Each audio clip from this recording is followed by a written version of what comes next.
Welcome to Women's Wellth, the podcast with me, Joanne. My mission is to educate, inspire, and empower you all to step into your own life of wealth. That feeling of being so rich in your mind, body, and soul. I'm so happy to have you here. Let's get straight into it.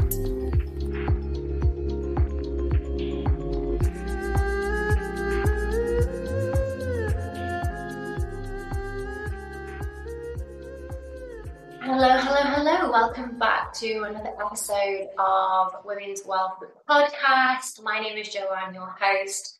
And I know I always start my episodes like this, but thank you so much for joining me. I'm so grateful. And we're on the road to 10,000 downloads. So please keep downloading, subscribe. And remember, you can watch also over on YouTube, which leads me nicely to then you'll be able to see my beautiful guest that I have sat virtually in front of me today. And this is a lady who, again, with all my guests, giving women a space to share their expertise, their stories, to help lift other women up. And that's exactly why I do this. And I know that my guest has a very similar vision. And I have Libby with me today. I'm going to pass over to you, Libby. You can share a little bit about your background, and then we'll just get straight into it today. So thank you for joining. Thank you so much, Joanne. It's so nice to be here. I feel really privileged to have this space connecting with your community. So I'm Libby. I am Australian. I am a mum. I have 2 children. I live here in Dubai, in beautiful sunny Dubai. And I am a counsellor, and I'm a very passionate wellness advocate as well. I've been working in the health and wellness industry, for like 16 years now, 17 years. And it's taken me from Australia to Spain to Dubai and, around the world, basically. And throughout all of that, I've held such firm belief in helping women in particular. And in more recent times, my niche is mums find the inner strength and power and have the tools and strategies to help them to reclaim their well-being and to focus on how they can improve their lives so they live richer, more meaningful, abundant lives. So I love what I do, and I feel very privileged that I'm in this space of helping people. Wow. And was it your own journey to motherhood into motherhood that sort of opened you up to working with more so mothers than women? Yeah. And was there something Absolutely. Was there something that happened? Or did you just find that you naturally, through experience of motherhood, felt drawn to help mothers? Sorry. Yeah. So obviously my passion for mums came after I became a mum. And I think my background in mental health and knowing how to support individuals in general with their mindset, their moods, their behaviors, making positive change, I think that helped me in my journey becoming a mum. And then it made me feel sort of this desire. I had like this magnet energy to lend, this support to the mum community. Because becoming a mum is so hard. It is so magical. It is the most incredible thing that can ever happen to a woman in my eyes and in many women's eyes, but it is hard. And so many mums struggle. Far too many mums struggle. And I was reading a recent statistic, and it's 7 in 10 women after becoming a mum hide their symptoms of postnatal depression, postnatal anxiety, baby blues, isolation, overwhelm. They hide it. And it's so sad because so many women are struggling on their own in isolation for many different reasons. And I want to just be able to be that one person to help guide, support, listen, nurture, or care for a mum and empower her to find the tools within to support her in that journey. Wow. And I know you said there's various reasons why they hide it.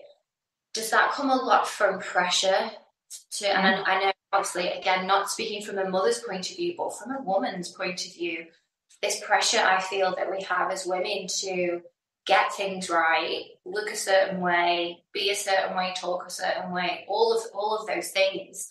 And I'm guessing when you have a baby that comes along, you have that and then some.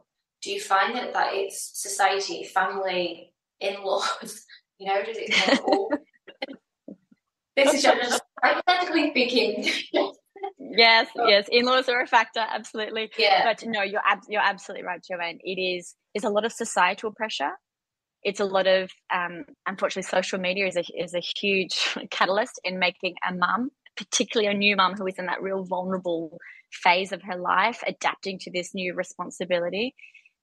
Because of course everyone posts all the really great stuff that's happening in their life, and even if they're sort of crumbling down the floor, they'll sort of put a bit of makeup on, hold their baby, snap a photo, and just pretend that everything is fine. So there's a lot of societal pressure, social media adds to that, but as well a lot of the stuff internally. So mums, as you said, or women in particular, they feel this sense or this heaviness or this pressure to do it all, to manage it all, to not ask for help, because asking for help for some reason, for some women, seems to be a sign of weakness. So they just feel like they just should be able to do it all because they see other women kind of doing it.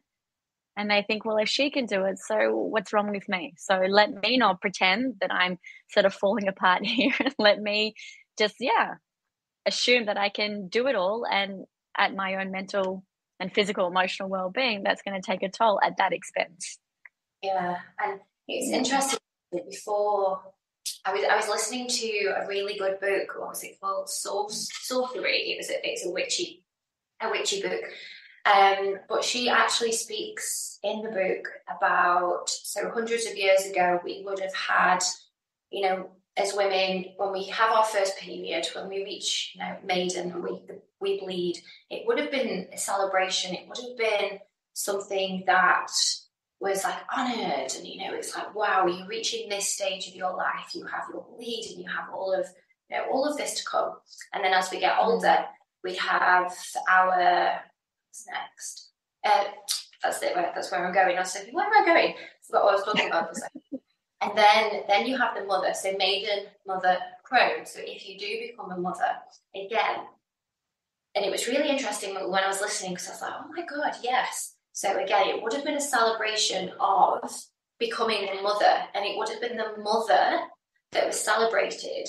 Now, I'm invited to a baby shower, and I've been to baby showers, and it's not necessarily the mother there that is celebrated. It's all about the baby, and I know that the baby's a special thing, but over the years, and this is what she was talking about in the book, the magic and like, wow, this woman has created a life, and then this woman has to step into this brand new role that she's not been prepared for. Like, there's no handbook, the same as when we start our period, there's no handbook. But that celebration of motherhood, and then the support system around the mother, has slowly disappeared over the years. And this is what she was discussing in the book, and I was like, I never actually thought of that. You go to these baby showers, you're buying presents for the baby, it's all about, baby sniffing the nappies with chocolate and things on you, that kind of thing, and it's fun. But I've never been to one where we honour the mother. No. And I think, and then once the baby's kind of like, oh, we'll step away now because she's had the baby. But this book was really interesting, and it spoke about that it used to be the opposite. The baby was kind of the thing that came along, but the motherhood was the celebration. I went on a tangent there, but do you think, as a mother, if we sort of went back to our roots that way, how would that affect, stepping into the motherhood role? If it was, I'm going to use the word worshipped. If it was worshipped, what do you think would happen? We would feel like that we are a part of something. We would feel that sense of community. We would feel that sense of belonging. We would feel like we're in this space of no judgment. We would feel open to be vulnerable. We would feel uplifted because we've got these beautiful women surrounding us that are in our corner, knowing that we can rely on them if we need to. It's so interesting that you said that, Joanne, because I was at an event, I think it was sort of September, October last year. And it was this like pregnancy event, right, here in Dubai. And it was so exciting and it's really nice. And I was there like promoting pocket wellness. And I was the only mental health well-being person there. Everything else was about the pram, the diapers, the right lotion to buy, which nappy bag to get, how to set up the nursery, all that stuff. And sure, like that's important. Yeah. But what about building the foundation for a mother's mental health? She's about to go through the most transformational period of her life. And there is no talk about her mental health. There is no focus on her well-being. It's just pressure to get everything set up and right for the baby. And that's how she's entering her motherhood stage. Yeah. And then as you said, she becomes a mum. People are all excited about seeing the baby. So they come over and they see the baby and they hold the baby and they give the baby a present again. But who's holding the mum? Who's getting a cup of tea for the mum? Who's cuddling the mum? Who's telling the mum to go and have an hour to herself? That doesn't really happen. Yeah. And so this is where we see such struggle for these new mums, you know, because they've started without really much of a foundation in terms of how can I equip myself from a mental health well-being perspective to ensure that I've got the mindset, the self-love, the compassion, the mindset of I give myself permission to prioritize myself. Yeah, we're not focusing on that. And so she becomes a mum, and of course to go and to switch gears entirely and to start thinking about her mental health at that stage, like she's already sort of a little bit behind. It's not impossible, but it's a lot harder. So this is what I'm really trying to do here. I'm really trying to talk with pregnant mums and talk with new mums and really get them to sort of shift their mindset and open up their own hearts, to give themselves permission to not get it right, to make mistakes, to be self-loving, to ask for help, to know that there's not just one way to be a mum. There's a million different ways. You know, this is what I'm trying to do. Yeah. But I think even just as you were talking then, like it's a job forever, because even as an adult, like I was at home last week with my mum and I feel like nothing has changed. I don't know if it's the same for you when you go back, but I step back into 15-year-old sat on the sofa, mum's in the kitchen, you know, do you want gravy? Do you want salt? Like shouting out, and I'm just, yeah, you know, put your washing in the washing machine. Reverting completely back, and the mum role isn't, you know, new mums, toddlers, it's 30s, 40s. Mm-hmm. So getting mums prepared mentally at the very beginning for you know everything that's to come, and teaching them ways to put themselves first, because as you were talking then I was like, oh god, I did do the dishes once when I was there. Sorry mom. But just preparing, because it's a lifetime role as a mother, and again it's not, you know, we don't talk about this. I know, you know, and I just reflection for myself as a non-parent, but friends who've had babies, and it is kind of, you go and see the baby and a little bit feels like, right, they just had a baby, so they, you know, step back a little bit because they're going to be busy, and kind of probably need to do the opposite. So as someone who is surrounded by people with children, from my point of view, just from what you've said, just making a bit more of an effort to say, are you okay? Do you want me to do anything for you, rather than, oh, I'll come and see the baby, and then, you know, I'll come and see the baby, and that's, and I think just a reflection on myself there, and if anyone's listening, I'm guessing we're all guilty of it, because we don't have we're not told like how to support and, you know, support your friends when they become mothers. Where do you think the shift, or where do you think, obviously you're one person and where do you think it goes wrong then with, is it GPs, midwives?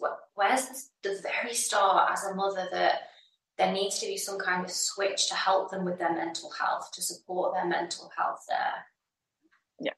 I think it comes like, I'm just sort of reflecting on my journey as well. You find out you're pregnant, you weigh on a stick, then you go to the doctor for your blood test to confirm. And you're right, it's from the start. It's just like the focus is medical. So make sure that your physical, medical, body, your physical being is well. And then you sort of just switch into getting the rest of your life prepared for a baby, as opposed to preparing your inner house, your body, your mind, your soul, your emotions, your psychological well-being for a baby. So it's from the very start. And I think having more education from the start, from the start of pregnancy, around the importance of mental health. I mean, I think there's like a screening for, depression or significant mood disorder, but maybe that's only if it's pre-existing, not if it's something that may happen sort of like during your pregnancy as well, because, hormones, body, image, identity, everything sort of changes as soon as you become pregnant. So I think it's from the start. The education needs to change a little bit to include the component of mental health. Yeah. And even just the things that you've listed there, and I know like body image, and I'm sure friend won't sharing the story, but I think she may be 7 months. It's the one that has a baby shower coming up. And she sent me a voice note, and maybe March time, if I get the dates right. And she was really not crying upset, but not enjoying her body anymore. And she was like, I just feel fat, and I've got this fat, and, and I was obviously guiding her through this. And, well, if you didn't put weight on, then, you break, you're carrying a human, and, you need to even it out, and it's going to be fine, and it's going to go. But even when you just said that, having someone there to say, right, you're putting this amount of weight on. And I know women have apps and it sort of says, eat this amount of food. But I think straight away there, that had obviously affected her mental health enough so to message me to sort of look for reassurance and, some kind words of, it's okay, this is going to happen. And obviously her emotions there. She's not the usual type to send that kind of message. So even then it was like, gosh, she's really upset here. She sent me this voice note and she's really worried about her back fat. It's not back fat. Having that little bit of a support system from the start to teach women, because again, we don't know. It's through apps, buying a book, and that's it. You kind of, from other friends I know, my sister, kind of teach yourself, don't you? And then you learn from other mums if they just happen to say, oh, this happened to me. Just interrupting this episode to remind you to please like, subscribe, drop 5 stars if you enjoy listening to my podcast. It really does mean the world to me. And also to remind you, you can now watch every episode on my YouTube channel. Head to YouTube, type in Joanne Wellth, and I'll see you there. What about, again, from a non-mother's point of view, and this is I've never actually asked this, but is there like support other than the midwife preparing you mentally and emotionally for the actual birth? Because that is terrifying for someone that's never. Yes and no, I guess, would be my answer. Probably more typically no. I mean, if you want to go down that path yourself, if you're someone who is a little bit sort of more spiritual or invested in their mental well-being, then I mean, there's hypnobirthing courses and things like this that go a little bit more into how you can tune into sort of mindfulness-based practices to support you during labor and delivery. But I mean, a lot of people don't do that. And so if they don't do that, then they're just told about the medical options like epidural, for example, to support them during that phase.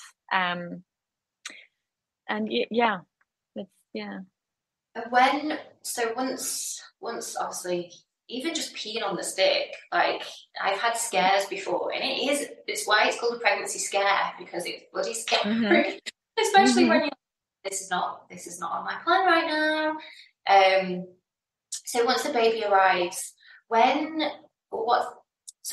first of all, when do, from the women that you've worked with, the first signs and symptoms of sort of postnatal depression, how long is it, like a time scale, or is it different for every woman?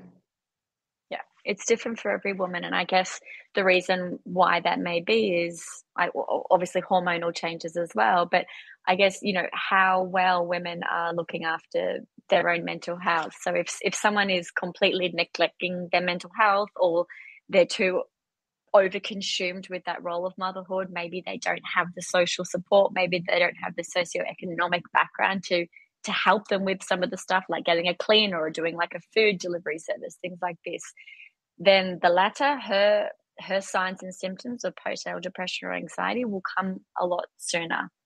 Yeah, where it could be in the first couple of weeks after having a baby. For some women, I know my cousin, as soon as she had the baby, there was no depression in her family history or her personal life.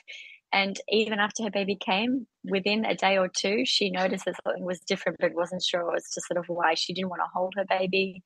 When the baby was trying to latch on her, it felt really unnatural. So for her, that was obviously a really quick look into, okay, something's not quite right here. So yeah, it can be quite early on in those days, but it actually can happen sort of up to 12 months post delivery. So there's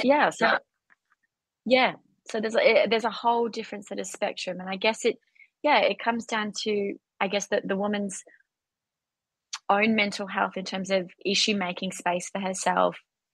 Is she managing her overwhelm? Is she managing those moments of panic or anxiety?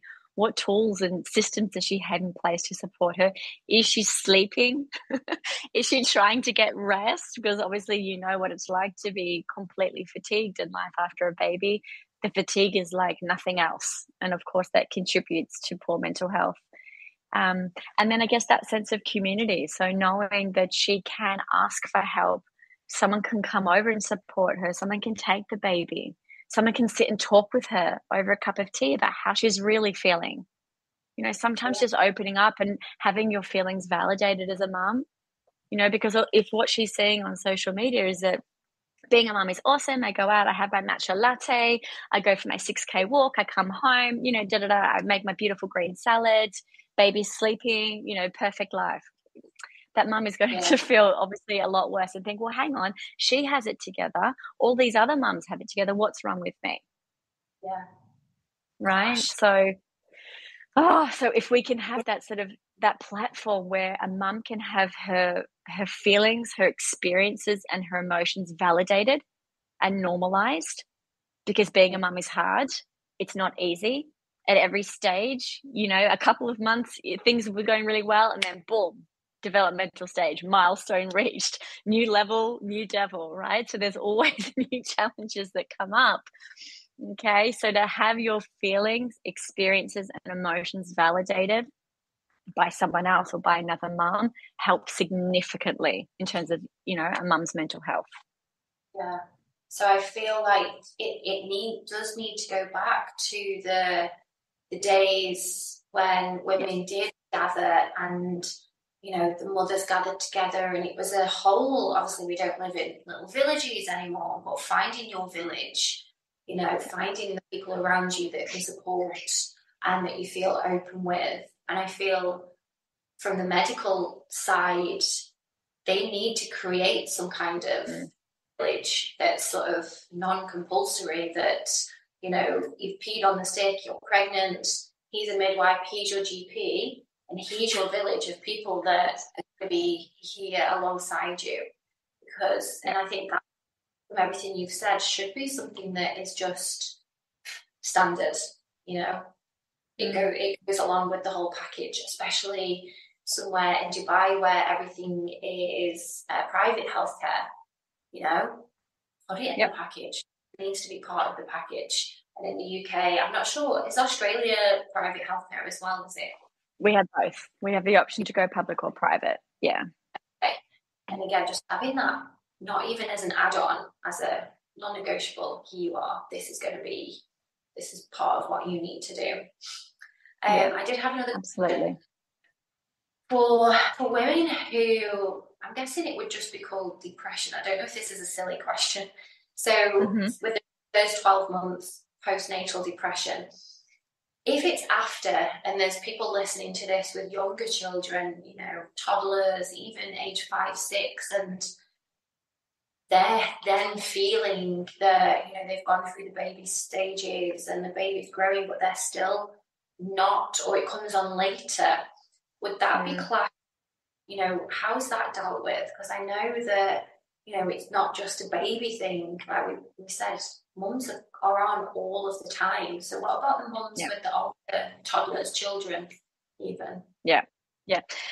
That's a really interesting question, because I was listening to a podcast the other day, and it's two mums that run the podcast, or host the podcast, sorry, and they have, you know, 6, 7, 9 and 10-year-olds, and they were like, the postpartum journey never ends. Like, I don't know why we have to put like a number on it, that it's 12 months, it's 1 year, and then whoop, I'm out of my postpartum.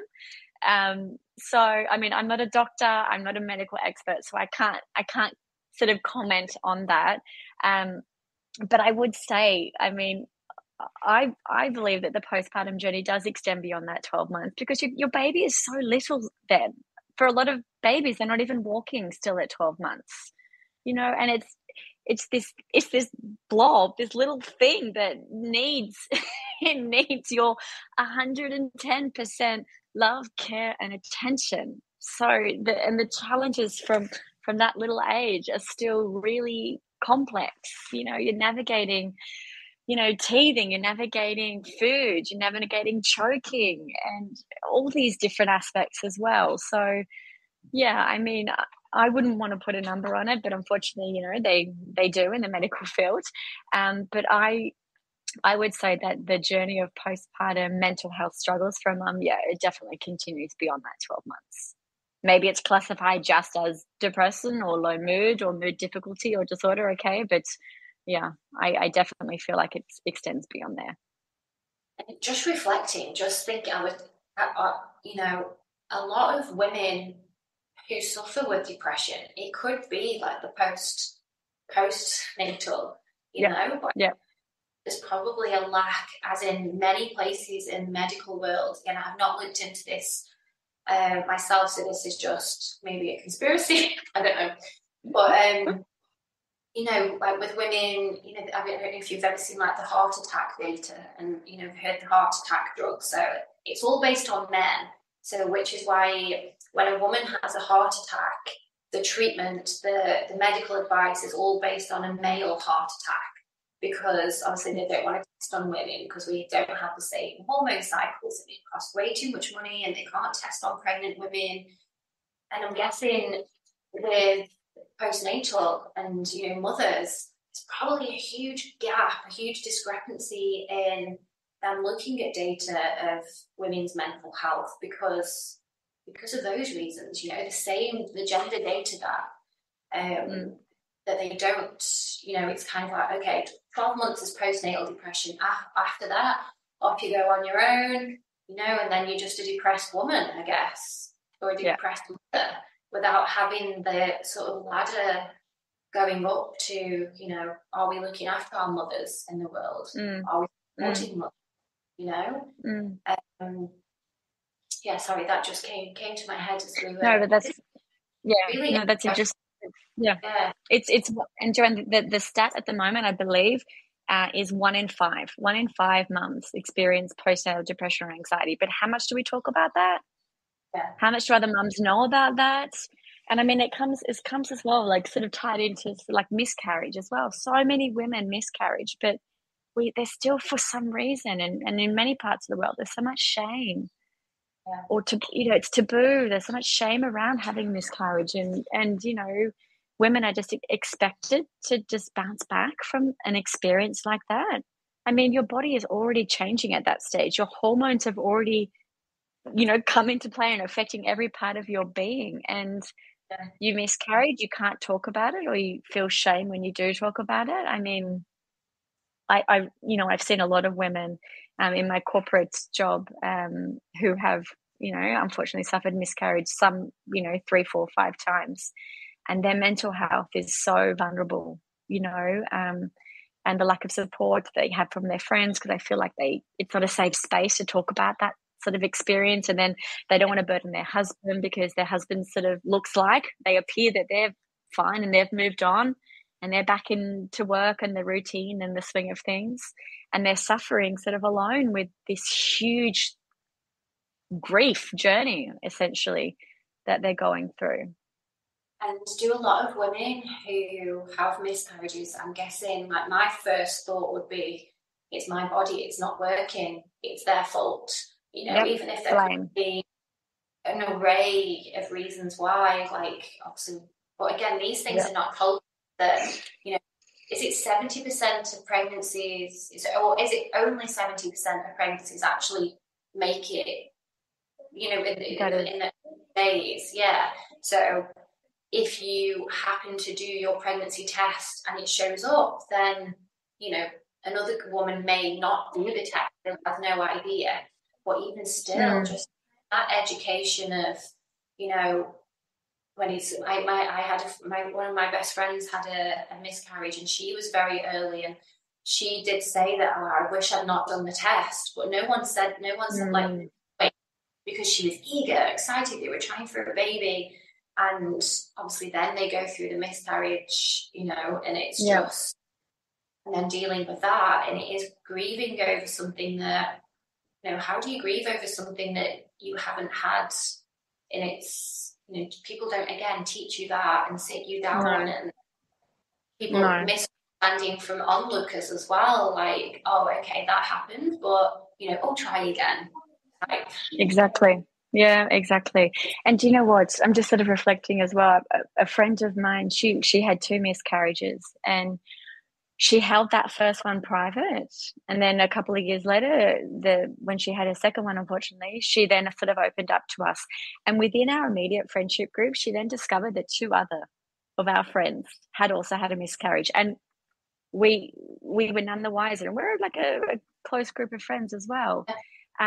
So, I guess it comes back to your sort of first comment around sort of that sense of motherhood and tribe. Back in the day, of course, they would be surrounding that mother with love, care, compassion, to get through that sort of journey. Whereas now women are kind of having to navigate that on their own.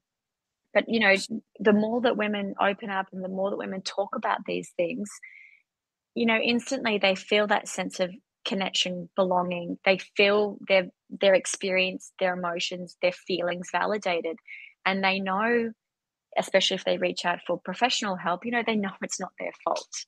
As you said before, you would sort of go into that sort of space of, what's wrong with me? What's wrong with my body? I can't even make a baby. I'm hopeless. I'm worthless. And then that sort of spiral of mental health, starts. So having that support, if you've been through something like that, so if any of your listeners, can sort of resonate with this part of their journey to becoming a mum, or maybe they're going through this challenge now, my advice to you would be, reach out and get support, or find your VIP, find your tribes, and talk with them about your experience and what's going on. Because I can almost guarantee that someone in your immediate friendship group has also been through something similar. Yeah. And knowing that you've got the love and care and support from your community will do wonders for your mental health. I think it just shows, and I said this, I held a sister circle when I was in the UK last week, and just the power of women. And one of my friends actually came and joined the circle, and afterwards she did say that, isn't it funny that when we go around the circle and we share, everything that someone says you can either resonate with for right now, or you've been through that at some point. Yes. And this was a group of women ranging from 35, and I think there's a lady in there that must have been in her 60s. So there was 30 years worth of, experience, different ages.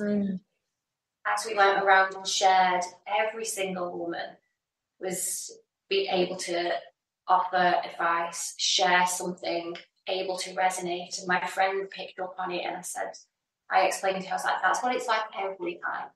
There's always, you can see yourself in every single woman. So as a mother, speak to other mothers, because you will see yourself in every single mother, guaranteed, because we're all living it together. We're just missing that link with each other at the moment, aren't we?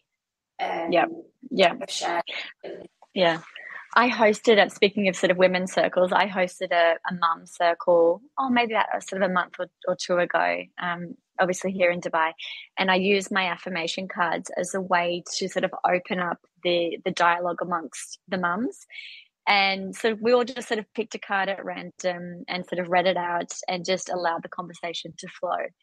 And exactly what you just said before, every experience that came out from a mum, absolutely every other mum in that circle could vouch for, yes, like I went through days where I felt like I was a shit mum. I went through days where I just couldn't get out of my pajamas and the overwhelm was just so much.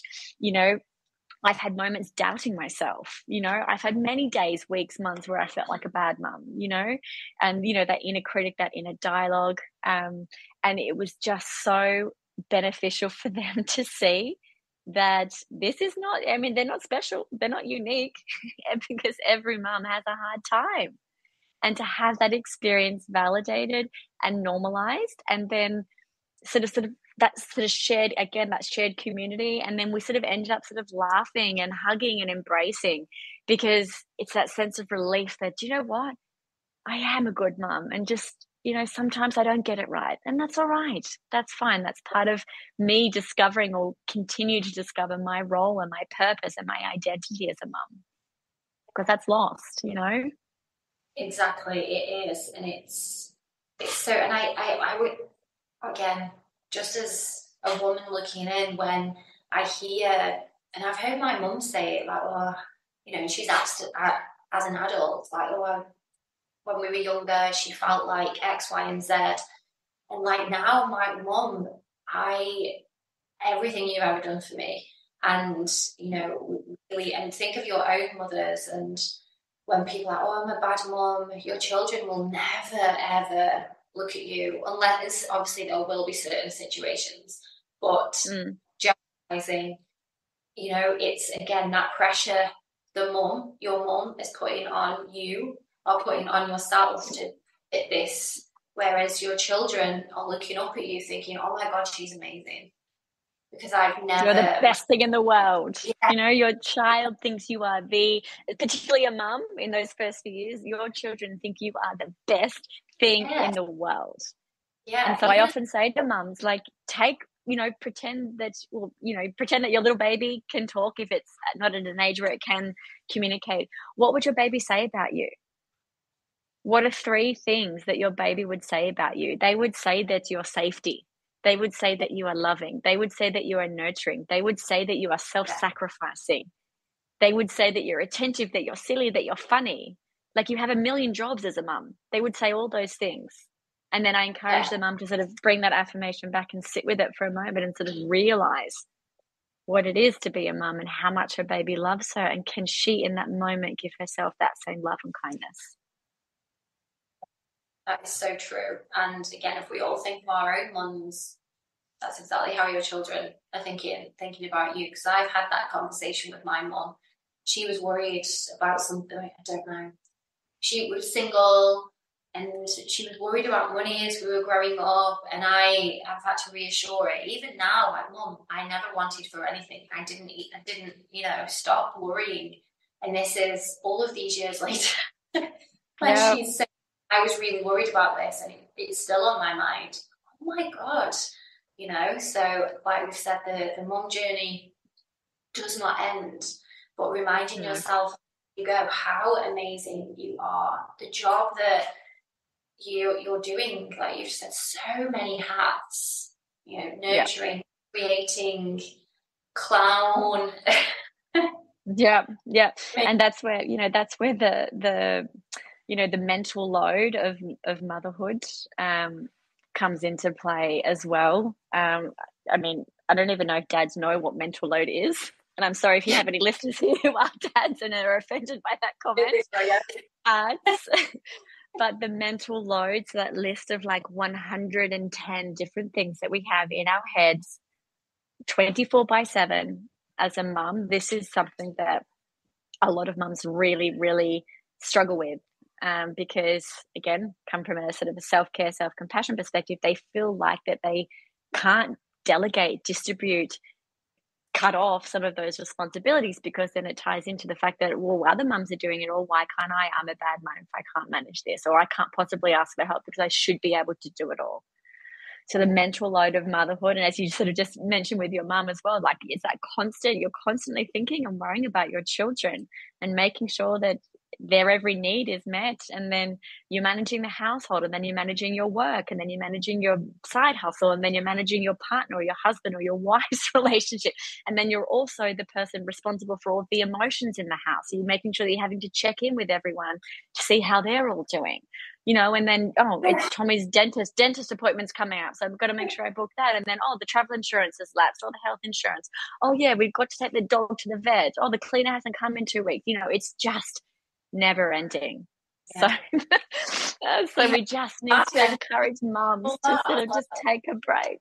It's so much, and mums just need to understand that they aren't expected to do it all, and no mum is doing it all. And if they think that other mums are doing it all, it's a facade. Yeah. It's not true. It's social media. It's a fake sort of presentation of things. So mums, in terms, if you're listening now and you're a mum who is struggling with her mental load, please know that you're not alone.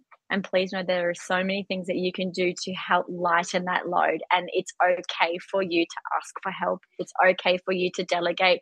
It's okay for you to get takeout once a night and not have to cook a home cooked meal every night. It's okay to do whatever works for you and your family, because there's no one way to do motherhood. All right. So if you can find ways to lighten the load and open up that communication with your partner or your tribe or your social support, that will help you to give yourself permission to let go of some of the stuff. Yeah. Amazing. So if there's any mums, and I know that it is, I think most people that are probably listening to this are a mother, where can they find you? Do you offer online as well? Because I know a lot of my listeners also in the UK. So, so where can they find you? What are you offering at the moment? So they can find me on Instagram. My website is still sort of underway. So once that is all set up, they can then sort of head over to my website as well, where I sell affirmation cards. I've got 5 series of affirmation cards.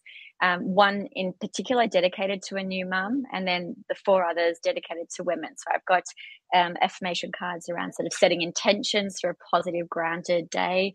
I've got a series dedicated to self-compassion. And I've got a series dedicated towards kids. So it's sort of empowering mums or dads or caregivers to create more mindful moments for their children. And then a new series as well that's launching around mindset. So just diving deep into sort of all things mindset, abundance, law of attraction, and how we can sort of shift all of that to sort of bring more sort of alignment and joy into our life. If you are based in Dubai, I run events, and I love collaborating with other wellness experts like yourself, Joanne, to facilitate, circles for women, circles for mums. At the moment in time, I'm not doing anything online for our international followers, but stay tuned, because this is something that and you can probably tell by how I'm talking, it just completely lights me up.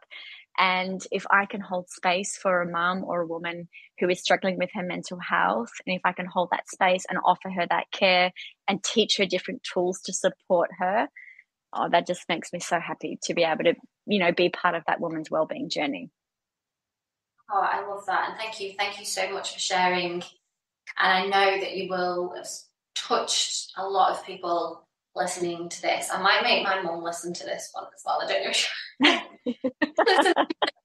Her children are all grown up now, but I might be like, listen to this, mum, because, chill. look after yourself. Yes. You're allowed to. Exactly.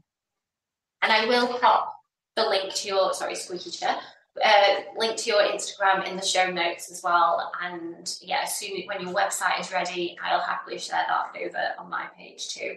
So thank you very much. And I know, it is Mother's Day today in US and Australia, so perfect. If you're listening to this, happy belated Mother's Day. Happy Mother's Day. But thank you so much. And lovely chatting to you, Libby. Thanks, Joanne. It was a real privilege being here. Thanks again.